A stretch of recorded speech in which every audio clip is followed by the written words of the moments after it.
La pace sia con tutti voi.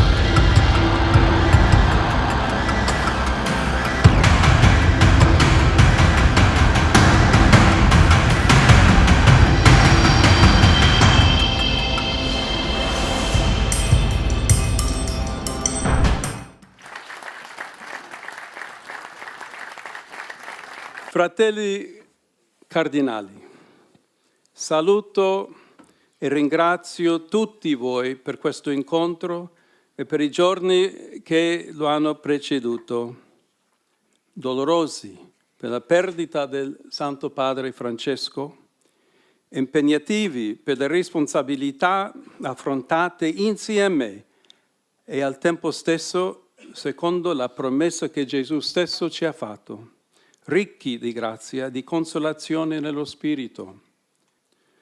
La vostra presenza mi ricorda che il Signore che mi ha affidato questa missione non mi lascia solo nel portarne la responsabilità. So prima di tutto di poter contare sempre sul suo aiuto, l'aiuto del Signore, e per sua grazia e provvidenza sulla vicinanza vostra e di tanti fratelli e sorelle che in tutto il mondo credono in Dio, amano la Chiesa e sostengono con la preghiera e con le buone opere il Vicario di Cristo. Vorrei che insieme oggi rinnovassimo la nostra piena adesione in tale cammino alla via che ormai da decenni la Chiesa universale sta percorrendo sulla scia del Concilio Vaticano II.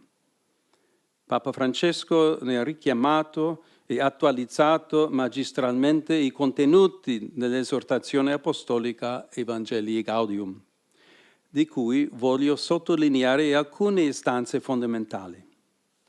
Il ritorno al primato di Cristo nell'annuncio, la conversione missionaria di tutta la comunità cristiana, la crescita nella collegialità e nella sinodalità, l'attenzione al sensus fidei, specialmente nelle sue forme più proprie e inclusive, come la pietà popolare, la cura amorevole degli ultimi, degli scartati, e il dialogo coraggioso e fiducioso con il mondo contemporaneo nelle sue varie componenti e realtà.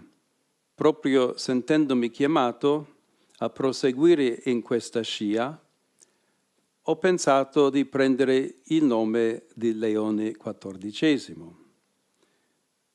Diverse le ragioni, però principalmente il Papa Leone XIII, infatti, con la storica enciclica Rerum Novarum, affrontò la questione sociale nel contesto della prima grande rivoluzione industriale. E oggi la Chiesa offre a tutti il suo patrimonio di dottrina sociale per rispondere a un'altra rivoluzione industriale e agli sviluppi dell'intelligenza artificiale, che comportano nuove sfide per la difesa della dignità umana, della giustizia e del lavoro.